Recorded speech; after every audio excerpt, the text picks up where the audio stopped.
मैंने पीछे अनुभव जैन भाई साहब का एक कट वीडियो बनाया था, जिसका लिंक के नीचे अटैच कर दिया गया है।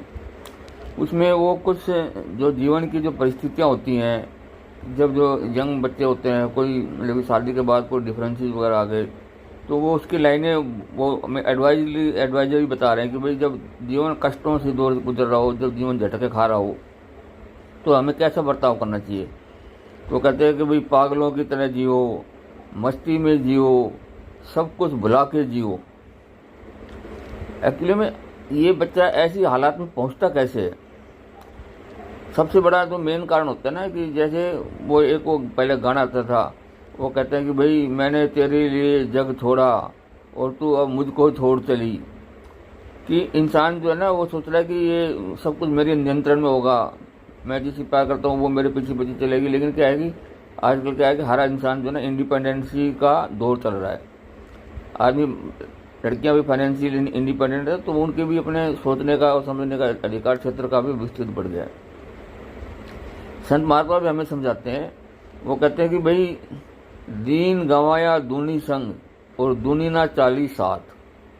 कि इंसान जो है ना, दुनिया को कंट्रोल करने के लिए, दुनिया में अपना मान बढ़ाई, ख्याति प्राप्त करने के लिए अपना दीन ईमान भी बेच देता है। तो कहते हैं भाई दीन गंवाया दूनी संग। और जब आदमी पूरी ज़िंदगी के जब आखिरी स्टेज में पहुंचता है 50, 55, 60 के आसपास में, तो फिर उसे पता लगता है कि भाई दीन गंवाया दूनी संग और दूनी ना 40 साथ। कि ये जो कुछ भी हमने किया, ये कुछ भी हमारे साथ जाने वाला नहीं है। हमको जो है ना, उसके रिप्रिकॉशंस देखने पड़ते हैं लास्ट स्टेज में जाकर के। और जो है इसमें ये कह रहे हैं कि भाई हमें कितने जन्म मिले हैं, एक जीवन मिला है, तो इसे हंसी खुशी जो है ना गुजारना चाहिए।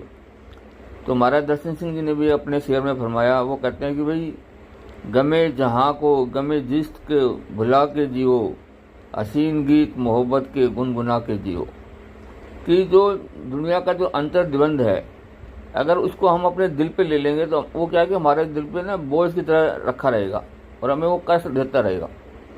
तो ये कहते हैं कि हमें जो है ना, इस संसार का जो दृष्टिकोण है, उसको भुला करके हमें एक जीवन का सही दृष्टिकोण को अपनाना है, जो एक आध्यात्मिक दृष्टिकोण है, जो एक वैराग्यवान जीवन की तरफ इशारा करता है, जो हमें समझता है कि हम लोगों के बंधनों में बंधे ना रहें, लेकिन अपने आप को उससे मुक्त रहें। तो जो मुक्ति की जो धारणा है, जो निष्काम कर्म योग की बात है, उससे क्या है कि हम काफ़ी सारे कष्टों से दूर रह सकते हैं और अपने जीवन को ना संतुलित और बैलेंस्ड लाइफ जो ना जी सकते हैं। कृपया अपने विचार अगर सहमत हैं तो कमेंट में हाँ कीजिए और जो चैनल को लाइक और सब्सक्राइब